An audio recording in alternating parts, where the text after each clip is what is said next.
la filosofía. Bueno, pues un poco con este primer planteamiento me gustaría dejar claro la situación histórica en la que vive Descartes.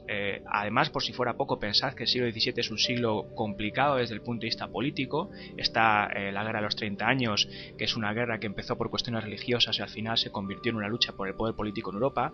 Todo esto hace que, en fin, sea una época difícil. Pensad que a nivel cultural estamos en lo que es el barroco. El hombre, de alguna manera, manifiesta esas dudas, ese miedo. La representación, por ejemplo, de la muerte, de la fugacidad de la vida es algo constante. Se ve con claridad en el arte, incluso en el hecho de que sea muy recargado. Es una forma según la cual, o mediante la cual el hombre intenta aferrarse desesperadamente a la vida, porque sabe que la vida es corta, fugaz. La muerte llega demasiado rápido. Os he comentado el tema del escepticismo, y cuando hay un cambio de paradigma, pues resulta que lo que pensábamos que era válido ahora ya no lo es, y tras muchos siglos de tenerlo vigente nos quedamos como desorientados. Eso se ve también, por ejemplo, en la literatura. Pensad en Calderón de la Barca, la vida es sueño. La vida es sueño, tal vez estamos seguros de que es de alguna forma y realmente no es como nosotros pensamos que es. En definitiva, inseguridad, miedo, fugacidad de la vida, desorientación. Estamos en ese ambiente, estamos en ese contexto. Repito, ante la desorientación, ¿qué hacemos? ¿Nos quedamos en ella o intentamos salir adelante? Esa es la labor que va a intentar llevar a cabo Descartes. Vamos a salir adelante. ¿Cómo vamos a salir adelante? Pues empezando a reconstruir el edificio intelectual. Esto es como una especie de edificio viejo que se nos ha caído, ¿no? Pues si se nos ha caído, tenemos que reconstruir otro. Y para reconstruir otro hay que tener planos, hay que tener formas y caminos, ¿vale? Y eso es, como os he dicho, el método. Por eso el método es tan importante en la filosofía de Descartes.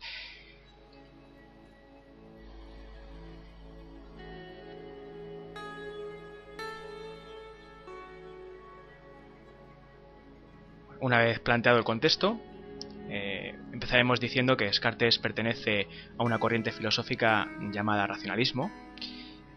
¿Cómo podríamos definir racionalismo? Hombre, podemos definirlo pues un poco más de manera más simple o de manera un poco más compleja. Podríamos decir que el racionalismo es una filosofía que le da especial importancia a la razón. Esto no estaría mal, pero bueno, quizá tampoco estaría bien, porque no dejamos claro qué es el racionalismo. Tal vez si decimos que el racionalismo es una corriente filosófica que se sitúa fundamentalmente en el siglo XVII y a la que pertenecen filósofos como Descartes, Leibniz, Spinoza, Malebranche, ya nos estamos acercando un poco más. Pero todavía podemos definir el racionalismo un poquito mejor, con más detenimiento. Y para definirlo, tal vez deberíamos pues tener claro un poco el ideal de la ciencia moderna. ¿El ideal de la ciencia moderna cuál es? Bueno, pues hay que intentar construir un sistema de conocimientos basado, como os he dicho, en un método. ¿Y cuál es el método que se toma en general como punto de referencia? Pues un método matemático deductivo. Aquí, por ejemplo, la figura de Euclides es muy importante. ¿Qué es esto de un método matemático? Digo como referencia. ¿Qué es esto de un método matemático deductivo? Bueno, pues a partir de unos primeros principios, de unas primeras verdades, lo que tenemos que hacer es deducir el resto de los conocimientos. ¿Qué es deducir? Bueno, pues ya sabéis que deducir es ir de lo general a lo particular. Tenemos unos principios, unas verdades primeras de las que partimos y luego vamos deduciendo los conocimientos. Bien, la cuestión es, esas verdades primeras de las que partimos, ¿dónde están?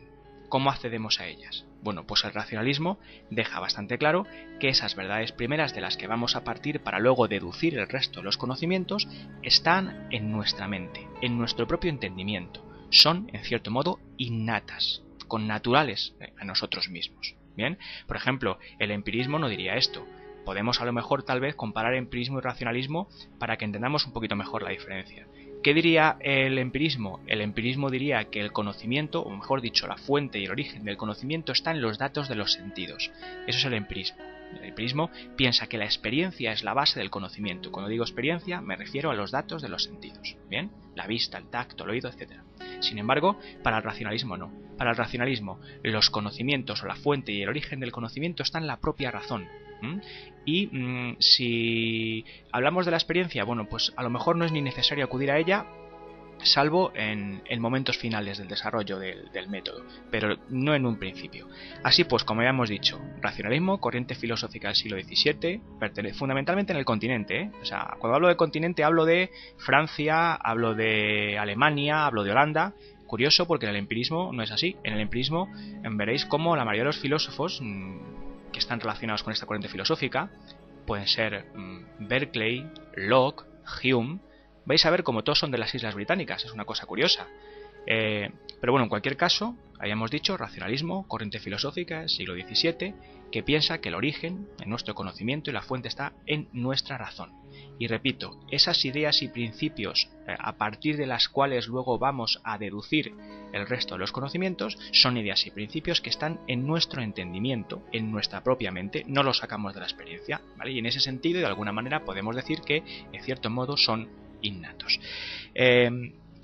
Hemos hablado mucho de la importancia del método. Conviene, antes de empezar a hablar del método de Descartes, que demos una serie de pinceladas básicas de lo que es el método en el racionalismo. Es decir, esto que os voy a contar ahora es algo que no solamente vale para el método de Descartes, sino un poco para el método de los racionalistas en general.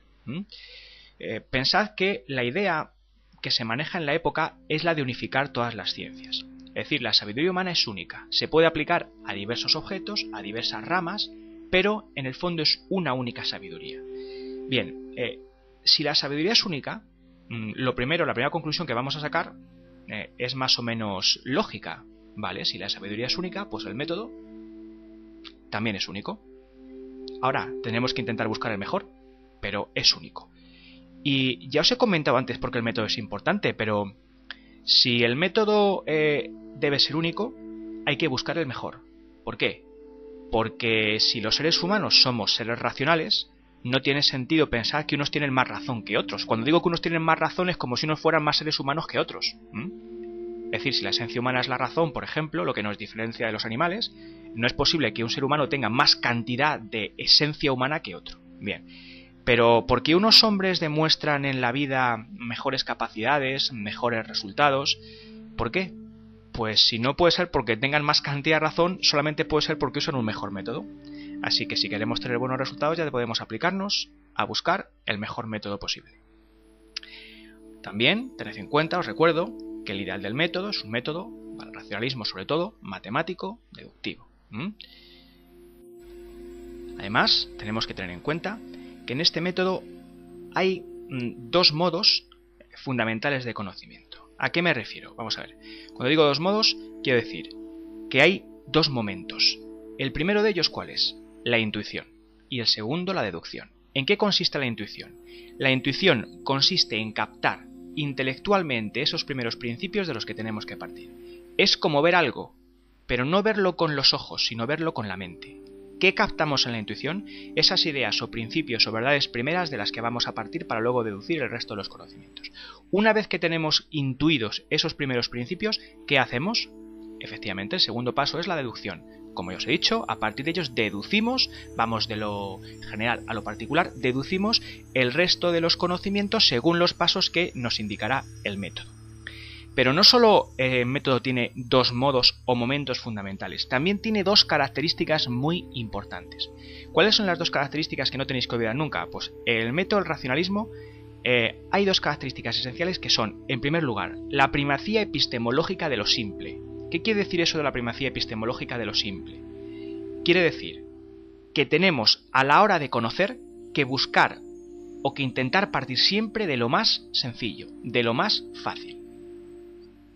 Desde el punto de vista del conocimiento, siempre hay que buscar lo más sencillo, lo más fácil para empezar a trabajar. Esto significará que si tenemos un problema complicado ya sabéis lo que hay que hacer, dividirlo. ¿Vale? Esa es la primera característica, primacía epistemológica del conocimiento, perdón, de lo simple. En el conocimiento prima lo simple frente a lo complejo. Hay que empezar siempre por lo más fácil y si tenemos un problema complicado hay que dividirlo. Y la segunda característica es la importancia del orden. En el método es fundamental el orden. Hay que establecer un orden y seguirlo rígidamente. Si nos saltamos un paso o, por así decir, transgredimos ese orden, ya sabéis lo que va a pasar. En una deducción, si el segundo paso está mal, a partir del segundo paso todo está mal. Por tanto, la primacía epistemológica de lo simple, partir de lo fácil y la importancia del orden son dos características fundamentales. Hemos dicho desde el principio de esta exposición que el método del racionalismo es un método que podríamos decir o podríamos catalogar como matemático deductivo. Bien, lo de la deducción un poco ya lo estamos comentando, ¿no? Pero ¿por qué es un método de carácter matemático? Es decir, ¿qué hay en el método que tenga un carácter que le haga tener un carácter matemático? Pues en primer lugar, lo que estamos diciendo, deducir a partir de unos primeros principios. Vosotros imaginaos, por ejemplo, la geometría de Euclides. Vale, tenemos la geometría de Euclides, tenemos 2 puntos en el espacio. Por 2 puntos en el espacio, ¿cuántas rectas pueden pasar?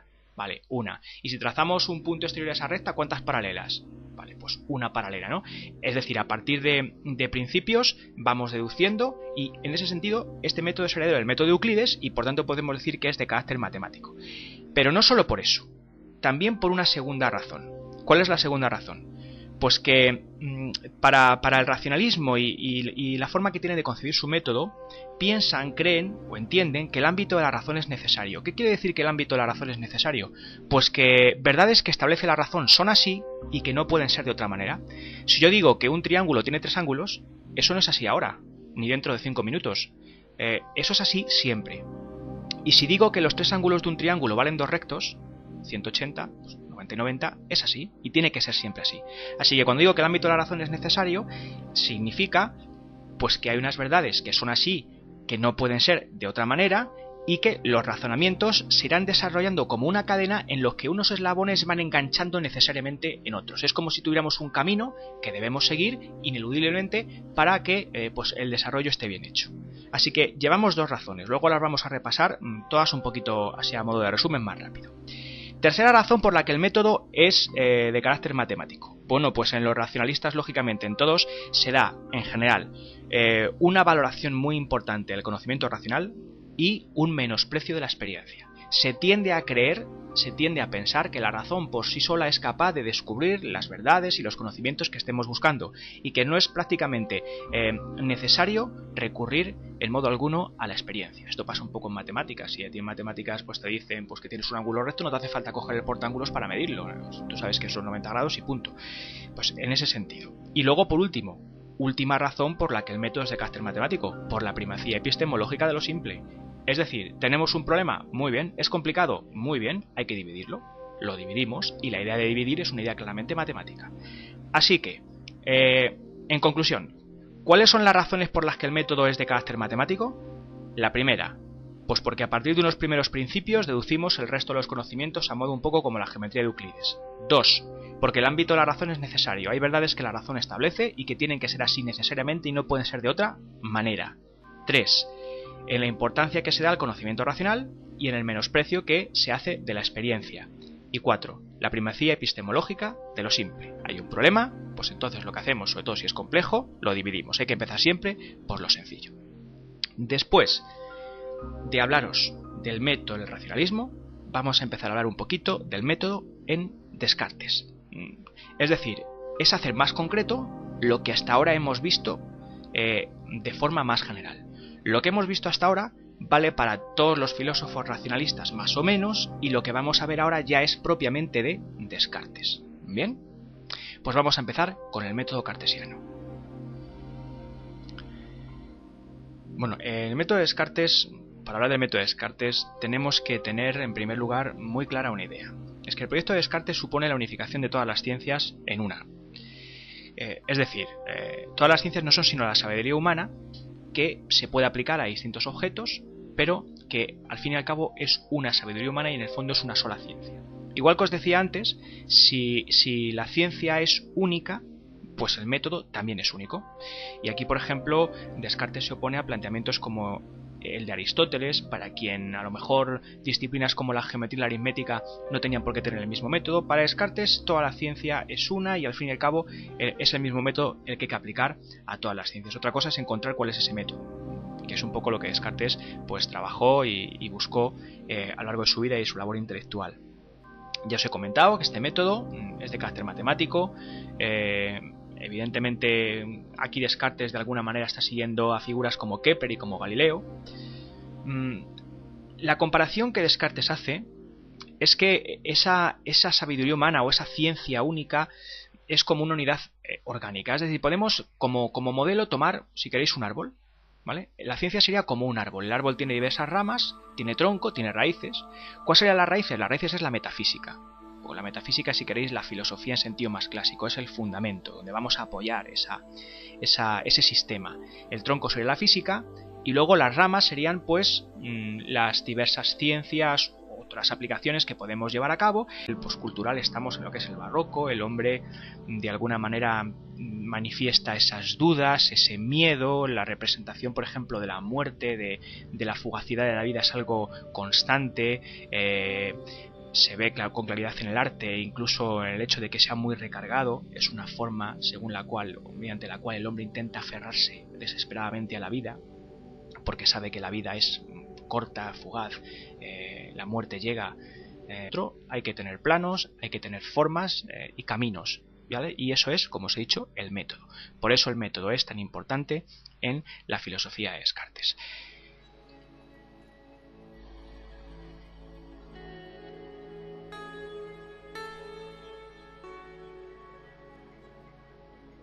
Una vez planteado el contexto, empezaremos diciendo que Descartes pertenece a una corriente filosófica llamada racionalismo, la filosofía. Bueno, pues un poco con este primer planteamiento me gustaría dejar claro la situación histórica en la que vive Descartes. Además, por si fuera poco, pensad que el siglo XVII es un siglo complicado desde el punto de vista político. Está la guerra de los 30 años, que es una guerra que empezó por cuestiones religiosas y al final se convirtió en una lucha por el poder político en Europa. Todo esto hace que, en fin, sea una época difícil. Pensad que a nivel, en definitiva, inseguridad, miedo, fugacidad de la vida, desorientación, estamos en ese ambiente, estamos en ese contexto. Repito, ante la desorientación, ¿qué hacemos? ¿Nos quedamos en ella o intentamos salir adelante? Esa es la labor que va a intentar llevar a cabo Descartes. Vamos a salir adelante. ¿Cómo vamos a salir adelante? Pues empezando a reconstruir el edificio intelectual. Esto es como una especie de edificio viejo que se nos ha caído, ¿no? Pues si se nos ha caído, tenemos que reconstruir otro. Y para reconstruir otro, demasiado rápido. Os he comentado el tema del escepticismo, y cuando hay un cambio de paradigma, pues resulta que lo que pensábamos que era válido ahora ya no lo es, y tras muchos siglos de tenerlo vigente nos quedamos como desorientados. Eso se ve también, por ejemplo, en la literatura. Pensad en Calderón de la Barca, la vida es sueño. La vida es sueño, tal vez estamos seguros de que es de alguna forma y realmente no es como nosotros pensamos que es.